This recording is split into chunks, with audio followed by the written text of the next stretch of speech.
Hello and welcome to the video. I hope you are all doing well. आज की video में हम जा रहे हैं स्पीकिंग पार्ट 3 की तरफ। मैं आपको 5 ऐसे बड़े टिप्स दूंगा which will help you perform well in this part. So let's begin. अच्छा, इससे पहले कि हम टिप्स की तरफ जाएं, आई थिंक हमें खुद को फैमिलियराइज कर लेना चाहिए कि पार्ट 3 में होता क्या है।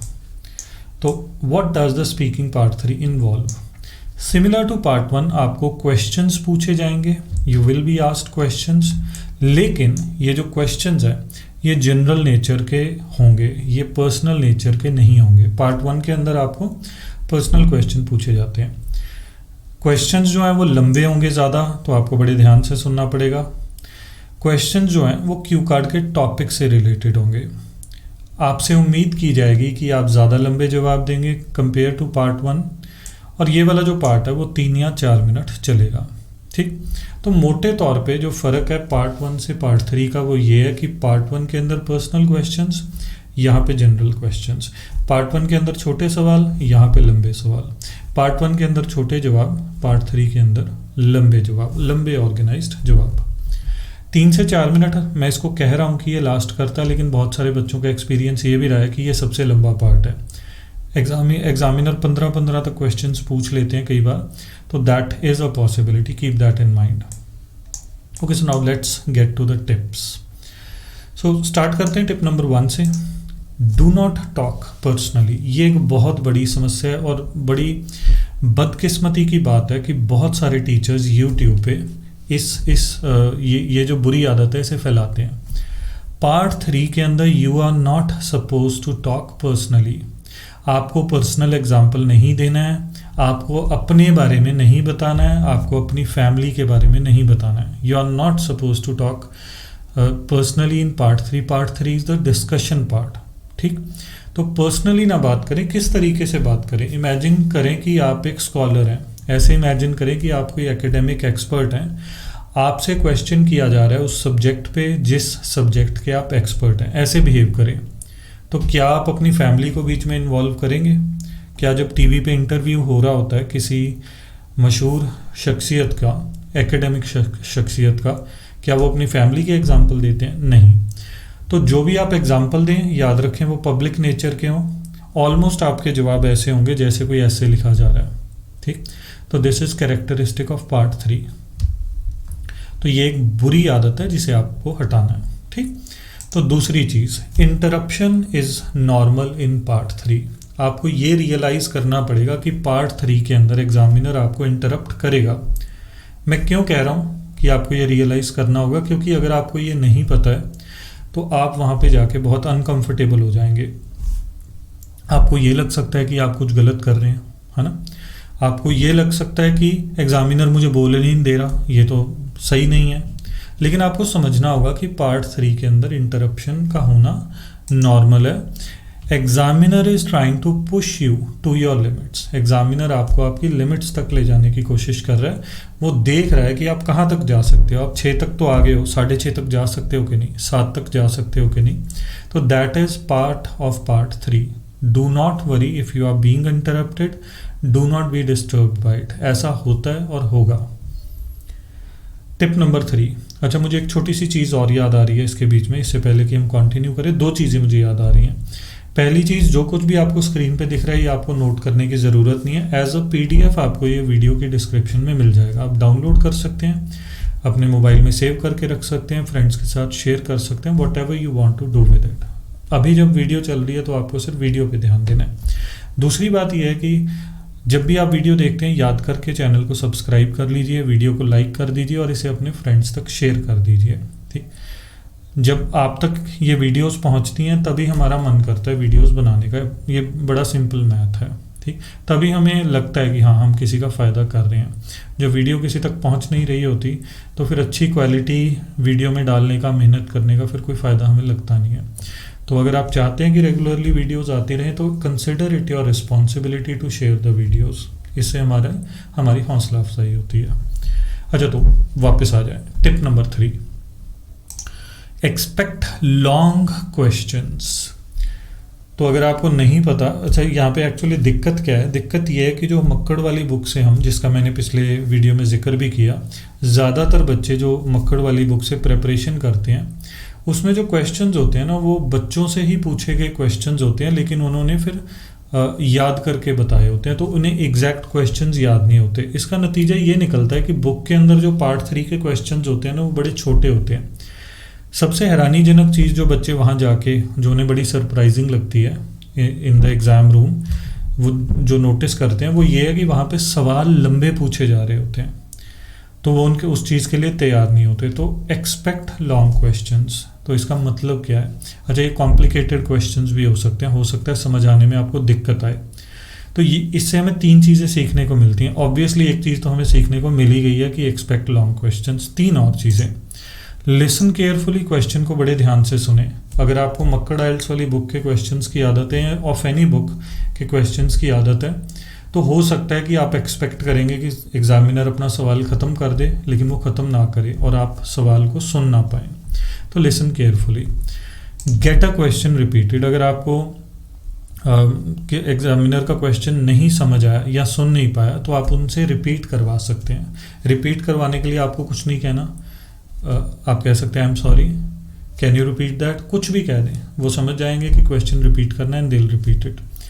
और बहुत सारी बच्चों के लिए ये हैरानीजनक फैक्ट होगा, अगर आपको कोई वर्ड ना समझ आए क्वेश्चन में, you can get the word changed. Examiner किसी और शब्द में आपको वो क्वेश्चन पूछ सकता है, तो आप डेफिनेशन मांग सकते हैं किसी वर्ड की। तो आप कह सकते हैं I am sorry, what does this word mean, this यानी जो भी वर्ड है, आप उसका नाम ले सकते हैं। एंड जो एग्जामिनर है वो आपको वर्ड को बदल के पूछेंगे, वो क्वेश्चन को रिफ्रेज भी कर सकते हैं। तो जो लंबे कॉम्प्लिकेटेड क्वेश्चंस हैं उनका एंटीडोट है ध्यान से सुनना, ना सुने तो क्वेश्चन रिपीट कराना, कोई वर्ड ना समझ आए तो रीफ्रेज करवाना। ये कहीं बेटर है ऑफ टॉपिक आंसर देने से, ठीक। अच्छा, तो अब चलते हैं टिप नंबर 4 की तरफ। प्रिपेयर फॉर फंक्शंस, ये एक ऐसा टिप है, मैं ज़्यादा टीचर्स को इसके बारे में बात करते हुए नहीं देखता, ज़्यादा स्टूडेंट्स को भी इसके बारे में नहीं पता, तो ये आपके लिए शायद एक नई चीज़ हो सकती है। जब पार्ट 3 फॉर्मुलेट किया जाता है ना स्पीकिंग का, तो उसमें क्या होता है, वो कुछ खास चीज़ें आपकी टेस्ट करना चाह रहे हैं, वो आपके कुछ खास फंक्शन टेस्ट करना चाह रहे हैं, उन फंक्शंस को टेस्ट करने के लिए ही आपको क्वेश्चन पूछे जा रहे हैं। अगर आपको पता हो कि वो खास फंक्शंस क्या हैं और आप उनके हिसाब से तैयारी कर पाएँ तो आपकी तैयारी बहुत बढ़िया होगी। ये बिल्कुल उससे मिलती जुलती चीज़ है जो हमने पिछली वीडियो में बात की, कि अगर आपको पता है क्यू कार्ड के टाइप्स क्या हैं और आप उन टाइप्स के हिसाब से तैयारी करें तो आपकी तैयारी बेटर होगी। तो फंक्शंस ये क्या है, आमतौर पे नहीं, हमेशा इससे बाहर कोई क्वेश्चन नहीं पूछा जाएगा। जो पार्ट 3 के क्वेश्चंस होते हैं वो आपको ये 7 फंक्शंस परफॉर्म करने को कहते हैं, या तो 2 चीज़ों को कंपेयर करने को, हालांकि वो ये नहीं कहेंगे कंपेयर ए एंड बी, वो ऐसा पूछ सकते हैं कि विच इज़ बेटर, बस और ट्रेन। तो कंपेयर करने वाले क्वेश्चन, एग्री डिसएग्री करने वाले, evaluating the importance of something, किसी चीज़ की इम्पोर्टेंस कितनी है, गिविंग रीजंस और एक्सप्लेनेशंस, कारण बताना चीज़ों के, आइडेंटिफाइंग, डिस्क्राइबिंग, प्रिडिक्टिंग यानी फ्यूचर की बात करना, या सॉल्यूशन सजेस्ट करना। अगर आपको पता है कि मुझे ऐसे सवाल पूछे जाएंगे जिनमें मुझे ये फंक्शन परफॉर्म करने पड़ेंगे, तो क्यों ना इनकी तैयारी कर ली जाए। अब मैं इस डिटेल में तो नहीं जा सकता कि इनकी तैयारी कैसे की जा सकती है, मैं आपको एग्जांपल ज़रूर दे सकता हूँ।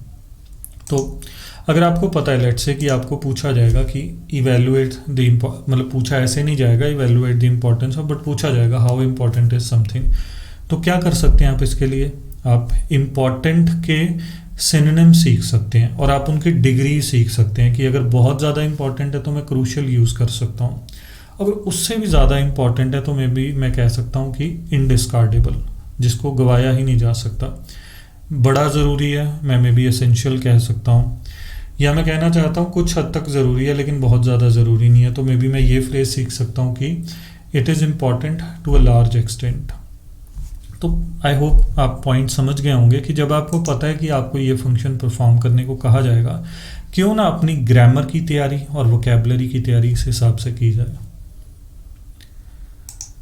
And finally this brings us to the last tip and that is give long organised responses. Obviously तो ये हमने बात शुरू में भी की कि जो पार्ट 3 में आपके जवाब होते हैं वो लंबे होते हैं, लेकिन यहाँ पे मैंने एक और चीज़ जोड़ दी, ऑर्गेनाइज्ड रिस्पॉन्सेज दें, क्योंकि देखिए अगर आप ऑर्गेनाइज नहीं करेंगे तो लंबे जवाब नहीं दे पाएंगे। लंबे जवाब अगर आपने दे भी दिए तो वो बहुत अच्छे नहीं लगेंगे।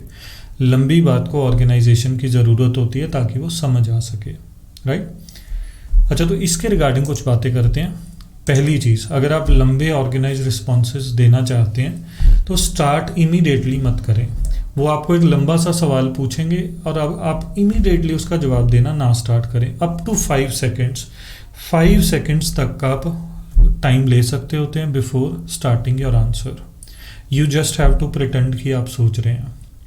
तो आप उसको फिलर यूज़ कर सकते हैं या आप फिक्स्ड फ्रेज यूज़ कर सकते हैं। फिक्स्ड फ्रेज मतलब आप ऐसी कोई चीज़ कहेंगी, well I have never thought about it before but I guess if I have to choose one. मैंने कहा कि मैंने इसके बारे में पहले नहीं सोचा, लेकिन अगर मुझे एक चूज़ करना पड़े दोनों में से तो ये फिक्स्ड फ्रेजेस हैं जो आपको टाइम बाय करते हैं। और कैसे फिक्स्ड फ्रेजेस हो सकते हैं? मान लीजिए आपको क्वेश्चन ऐसी चीज़ के बारे में पूछ लिया गया जिसमें आपका इंटरेस्ट है, लेकिन अभी आपके दिमाग में कोई आइडिया नहीं है। What could you do? Well, I am actually very fond of this. Well, I'm actually very fond of movies, so I think this is the right question for me to answer. I would say, और उसके बाद आपका जवाब start हो गया। ये जो fixed phrases है ना, अगर आप इन्हें याद करके रखते हैं या आप पॉज लेते हैं तो इन दोनों केसेस में आपको टाइम मिल जाएगा अपना आंसर सोचने का और ये सोचने का कि आप कैसे बोलना चाहते हैं, किस तरीके से उसे ऑर्गेनाइज करना चाहते हैं। अच्छा, ऑर्गेनाइज के लिए see part 1 video. Part 1 video के अंदर मैंने 2 टिप्स दिए हैं कि आप बढ़िया ढंग से कैसे ऑर्गेनाइज कर सकते हैं। तो आप उस वीडियो पे जा सकते हैं, मैं डिस्क्रिप्शन में भी वीडियो डाल दूंगा, वहाँ से आपको पता लग जाएगा। बाकी हम ऑर्गेनाइजेशन पे कभी ना कभी डिटेल्ड वीडियो भी बना लेंगे। अच्छा, जो सेंटर वाली बात रहेगी है बी ऑनेस्ट। अब आप कहेंगे कि इसका क्या लिंक है सर? लॉन्ग ऑर्गेनाइज्ड रिस्पॉन्सेज और being honest, what is the link between these two? Well, the thing is कि जब आप ऑनेस्ट होते हैं ना तो आपके आइडियाज़ बेटर आते हैं, you seem interested in it और आप कंसेशन कर पाते हैं। अब मैं समझाता हूँ, ये ऑर्गेनाइजेशन से रिलेटेड ही चीज़ है। तो मान लीजिए कि आपको कोई सवाल पूछा गया, आपको उस पर पूरी क्लैरिटी नहीं है, आप पूरी तरह क्लियर नहीं है कि आप किस साइड होना चाहते हैं। तो what you can do is, आप ऑनेस्टली फिर उसका जवाब कैसे देंगे? अगर आप डिसऑनेस्ट हैं, मान लीजिए आपको ये पूछ लिया गया कि how important are cultural traditions, जो हमारे रीति रिवाज हैं वो कितने ज़रूरी हैं, तो आपको नहीं पता कि इसका जवाब कैसे देना है। तो बी ऑनेस्ट। तो how do you be honest? मैं इसका जवाब ये दूंगा, well I haven't thought about it before but of the top of my head I think. Of the top of my head मतलब अभी ऊपर ऊपर जो मेरे दिमाग में ख्याल आ रहा है वो तो यही है, और फिर जो भी बात आ रही है, लेट से आप ये कह रहे हैं कि I think cultural traditions are fairly important. फिर आप एक या दो बातें बताएं कि आपको क्यों इंपॉर्टेंट लगता है, बट क्योंकि आपने शुरू में कहा था कि मैंने ज़्यादा सोचा नहीं है, तो एंड में आप कंसेशन भी कर सकते हैं। तो आप क्या कर सकते हैं? However I think not too much importance should not be placed on cultural traditions because sometimes these traditions are at the expense of individual liberty and freedom. कई बार ये रीति रिवाज इंसान के खुद की आज़ादी को छीन लेते हैं, और फिर आप उस डायरेक्शन में भी जा सकते हैं। तो यहाँ पे जो मेरा पॉइंट था ना बाय बीइंग ऑनेस्ट, वो ये है कि आपके पास बहुत ऑप्शंस होते हैं, सिर्फ येस या नो ही एकमात्र ऑप्शन नहीं है। There are degrees of certainty that you can show. अच्छा, ये सर्टेनिटी वाली जो बात है, इस पर मे भी कभी फिर वीडियो बनेगी, आप ऑनलाइन सर्च मार सकते हैं डिग्रीज ऑफ सर्टेनिटी, तो उससे आपको पता लग जाएगा। एक और चीज़ जो आप मुझे लगता है गूगल पे सर्च मार सकते हैं, जिससे आपको ये मिल जाएगा स्पेक्यूलेटिव लैंग्वेज, तो उसमें भी आपको थोड़ा पता लग जाएगा कि सिंपल हाँ या ना से निकल के ऑनेस्ट जवाब, जो बारीक जवाब है, वो कैसे देने हैं। I hope this make sense. जब मैंने ये लिखा था मुझे तभी अंदाज़ा हो गया था ये समझाना थोड़ा मुश्किल होगा, बट मुझे उम्मीद है मैं समझा पाया हूँगा। ओके, सो ये थे हमारे 5 टिप्स। याद रखिए, जो कुछ भी आपको यहाँ पे दिख रहा है वो वीडियो की डिस्क्रिप्शन में एज अ PDF आपको मिल जाएगा। हमारी स्पीकिंग की जो सीरीज़ है, वीडियो सीरीज़, वो अभी ख़त्म नहीं हुई है। कम से कम 1 या 2 वीडियोस मैं इस पर और बनाऊंगा।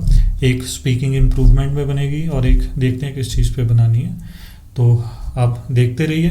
अगर आज की वीडियो आपको अच्छी लगी तो याद रखिए चैनल को सब्सक्राइब कर दीजिए, वीडियो को शेयर कर दीजिए। मिलते हैं अगली वीडियो में।